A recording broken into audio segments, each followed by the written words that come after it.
Hi everyone, welcome back to my channel. I hope you're all doing well. Happy belated 2025. I hope you all had a safe and happy holiday season, and I hope you're feeling ready to tackle a new year. Today I'm going to be doing some journal resets, some beginning of the year spreads. This is my personal goals spread. It took me a while to figure out what I wanted to use as the background for this, which you'll see. I ended up using on the left hand side this like fake notebook paper that I had drawn probably I don't even know, maybe 5 years ago. I actually made it for my photo card binder, or I thought I was going to use it in my photo card binder for the places where I was missing photo cards. But anyway, I feel like it would be pretty easy to recreate it in Canva because it's literally just blue lines and a red line, like notebook paper. There's such a random assortment of things in this spread anyway. I don't know why I was so determined to use the items that I chose for this, but I was. Mainly, I was so excited to use that cursive alphabet. I think it is so cute. But anyway, as I'm making this, I actually wanted to talk about my physical journals.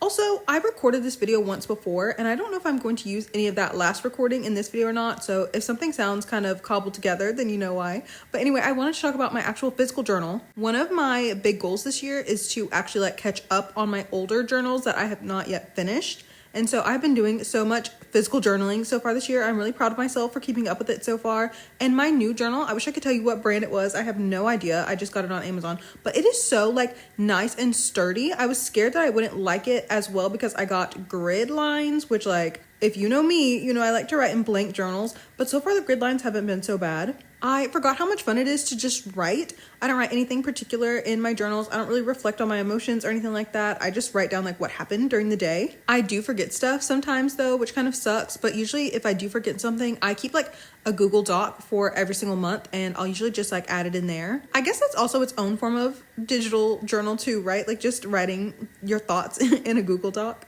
The only thing about my new physical journal though is I have not set it up at all. I haven't done any of the fun parts, any of the decorating. I literally got out all of my supplies, all of my stickers, everything pretty much that I own, and I put it all on the dining room table. And I was like, you know what? I'm not feeling this. And so I had to just clean it all back up. It probably took me half an hour to do that. But I was just I don't have any stickers that I like. It's not going to be cute. I don't have any kind of other printed out things that I could use. Everything that I have in my collection right now is older stuff that I've printed out a while ago.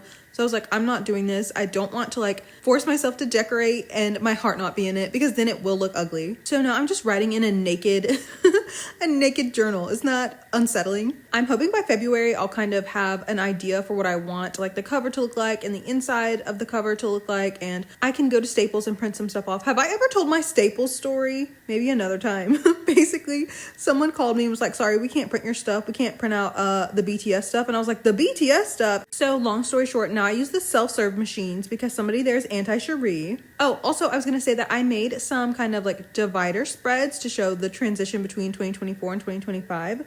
They're nothing crazy, but I'll definitely show you those at the end of the video. As well as I made a little vision board, sort of. I actually really don't like to make vision boards. I like just keeping everything in my Pinterest boards. I don't know if it's because I'm deeply superstitious, but it kind of freaks me out to use other people's lives. I don't know why. It feels like bad luck to me for some reason. But actually the reason I made one is just kind of for show and tell purposes, I guess. I just wanted to show that, that's a fun option for a digital journal to make your vision board. In this spread, I really like those boxes. I was going to hand draw boxes or something like that for my goals, but when I found those, I feel it was fun to be able to change the colors for them. And I feel they look bolder than if I would have drawn them myself. Also, 5 goals is perfect. Not only did it fit into that space perfectly, but I feel I never want to overwhelm myself with goals, because not only is it not practical, I feel if you start failing at things, it makes you feel worse about yourself. Don't set yourself up for failure. But that's also me speaking as someone who is not a goal-oriented person. Having goals doesn't really motivate me for whatever reason. But I think this spread turned out really cute, and hopefully at the end of the year, I can look back and be yeah, I did all of those things. Speaking of not really being a goal-oriented person, this next spread is my 2025 reading goals. I'm not exactly a numbers girl, but I am a get through my TBR kind of girl. I have to start reading more actual novels. I have too many ebooks downloaded. I can't deal with it anymore. I decided I need to have read at least 5 ebooks by the end of the year, and that's literally 1/12 of my total books. Ideally, I'd read 25 of my ebooks this year, but that's not realistic because I don't set aside that much time for myself to read. And also I'm a binge reader when it comes to novels, so it's kind of all or nothing for me. If I read 25 novels in 1 year, I feel like something else would fall out of my life completely. Like, for some reason, I can't have more than like one thing going on at a time. I also made a goal to finish one nonfiction book this year, even though I'm in the middle of 6 or 7 as we speak, maybe even 8 if I count audiobooks. Speaking of audiobooks, I'm setting a rule that if I ever catch myself wanting to scroll mindlessly through social media, then I have to be listening to an audiobook. No more scrolling through Twitter for 2 hours unless I'm listening to an audiobook at the same time. I hate having my time occupied against my will so much. I'm already bad with like time blindness, time management, and I want to offset that as much as possible. Libby always has audiobooks available, especially classics. Speaking of classics, I want to read at least 3 classics this year. I feel like that should be pretty easy. I already have 2 audiobooks picked out, actually, so I feel like I'm pretty good there. I thought about picking out exactly which ebooks that I want to read this year, but also I don't want to limit myself because what if something new comes out this year? I used to keep up with new book releases throughout the years, but I've just kind of gotten out of that habit, so I don't really know if there's anything coming out in 2025 other than Megan Abbott's new novel.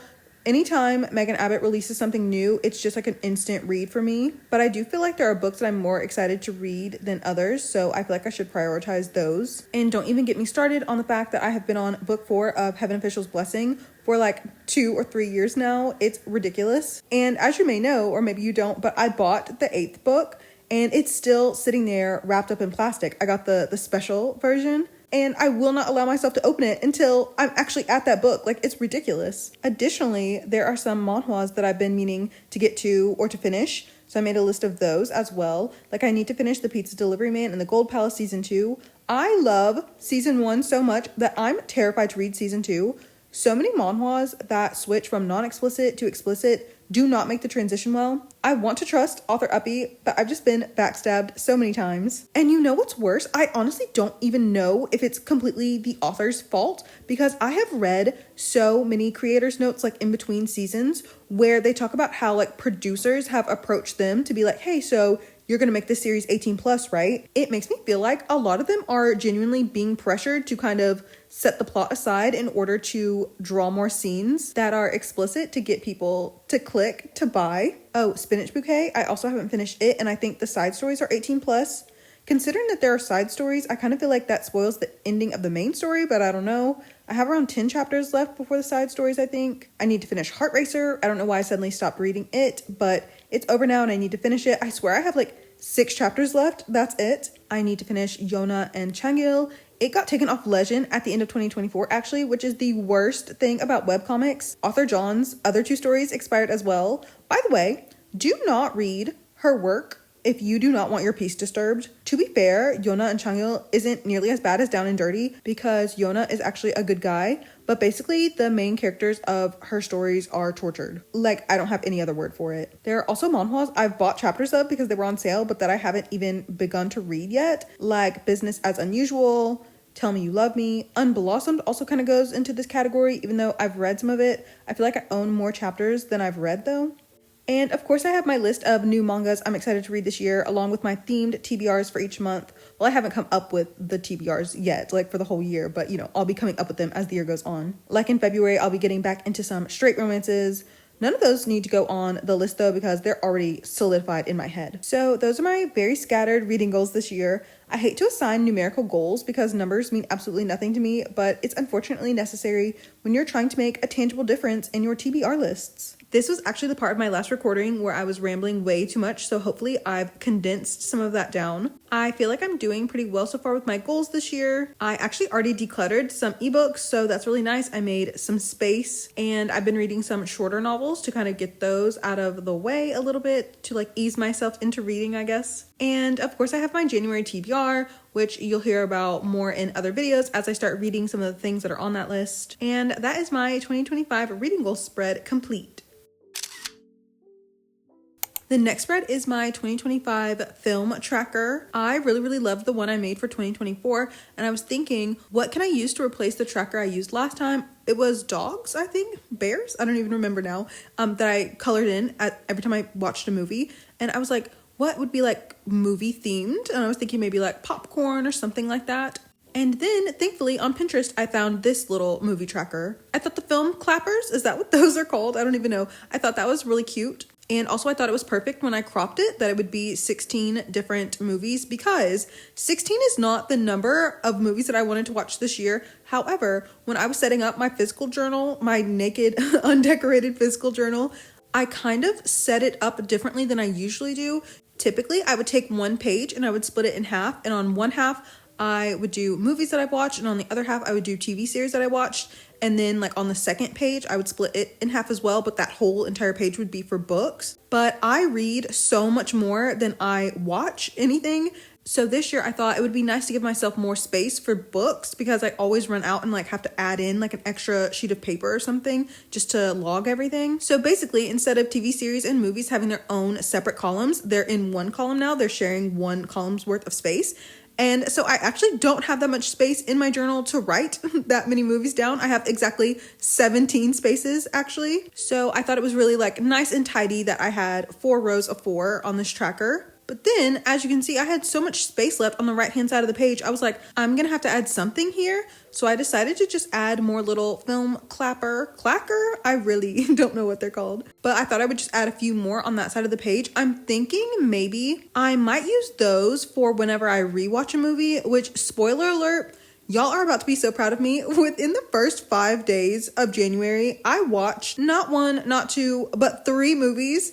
And one of them was technically a rewatch, so I'm thinking maybe I should use that side of the page for just rewatches, but I don't know, we'll see. My favorite thing actually in this spread is that Sumiko Gurashi art. I think on Pinterest I've seen maybe like 3 or 4 different like movie themed ones that are really cute. Like I'm pretty sure one of them is like tonkatsu is like holding a popcorn kernel or something like that. They're all so cute. I thought this one would go the best though, because the 3D glasses are red and blue, and I thought that kind of blended in well. Oh, also I used that star confetti overlay again that I found on Twitter, so the link to that tweet will be in the description box. The reason actually I've already watched so many movies this year is because one of my like goals, I guess, is to make sure I'm using the things that we pay for. And what I mean by that is my mom pays for cable, so we get Peacock for free. And I feel like there's so many different movies and TV shows on there, and I literally never watch any of them. So I want to start using that, because even though it's free, like free in quotes, it's really not, right? Like you're paying your bill every single month, and it's like, it's so expensive. And Comcast, I feel like they own so many different things. So like all the DreamWorks movies are on there. Illumination movies are on there. I think all the Harry Potter movies are on there. I wish I was more into reality TV, because like all the Bravo shows are on Peacock as well. I was telling my mom that though, because we were talking about watching Speak No Evil. And I was saying like, I want to make sure we're like using this, because you're paying for it. Like why would we not take advantage of it? Like I think New Girl is on there. New Girl is one of my favorite sitcoms ever. Maybe my favorite one ever. Covert Affairs, such a random show, but I really wanted to be a spy when I was young, and I loved Covert Affairs. So I really just want to use that. Like I've been watching Twisters. I don't know if I have finished it by the time this video comes out or not. It is so bad, but I'm just like slowly chipping away at it, like maybe 20 minutes a day, because why not? And then also, of course, there's YouTube. There's a lot of free movies all the time on YouTube. I mean, like they come and go. Like sometimes it'll be free and then it's not, and then like later in the year it'll be free again. I just feel like in 2025 I really want to use my resources. Like if something is free or free to me for whatever reason, like I want to take advantage of that. I think this tracker spread turned out really cute, and hopefully by the end of the year all of these little spaces will be colored in. For anyone who may be new, this is the app Paper. I use it to store all of my digital journal spreads. It allows you to have some realistic looking and feeling journals. So for the divider spread for my archive journal, I used some stuff from Twitter, like that thing that says Happy New Year. I retweeted that, I want to say like maybe a month ago, 2 months ago, I'm not sure at this point, as well as the blue and white star background and that art of the girl holding up the peace signs. That was like a little infographic, I think. And then also there's a green apple in that spread, and I can't remember if I retweeted it or not, but I believe it was from a sticker sheet like on an infographic. Like I said before, I'll have anything that I found on Twitter linked in my description box as well. I hate that this video will be up way later than I wanted it to be, but like I said, I had to re-record it, or at least parts of it. And also, like one constant thing in my life, like this will never change, at the beginning of every single month I'm always so busy, so that's why there's literally never a new video at the beginning of the months on my channel. But also it's still the beginning of the year. I think it's because I've been seeing people do like journal setups, even though they're not digital journals, but just like journal setups in general since like, I don't know, the middle of December. I feel like I'm late, but also late to what? Like, I kind of understand for people that do YouTube for a job or whatever, you know, you kind of want to be the first one, I guess, but that has nothing to do with me. So I don't know why I'm also in that same kind of mindset. I guess because I watch a lot of YouTube myself, so I just feel like I've already seen 500 million journal setups. I actually feel like digital journals are a little bit better if you are more of like a tracker, like a bullet journaler sort of journaler, because I feel like it must be so much easier to set everything up, like drawing a bunch of calendars or trackers, like boxes, anything like that. Anyway, thank you so much for watching today's video. I hope you had fun. I hope it was inspirational. I'm so happy to have everyone back this year in 2025 as well. It's so fun to read all of your comments. I recognize your usernames and your profile pictures, but also even if you're just a silent viewer, I completely understand that because that's how I am with all the YouTubers I watch. Please know I also appreciate your support just as much, and I really am glad that I could have been helpful even in any small way to any of you. That really just means so much to me. Everything I used in today's spreads will be in my Pinterest board, which is linked in the description box along with my other social media, as well as the links to the Google Drive folders for my stationery deco kits. If you have any questions at all, please feel free to ask me. I'll try to answer them to the best of my abilities. And that is the end of today's video. Thank you so much for hanging out with me. I will see you in the next one. Bye everyone!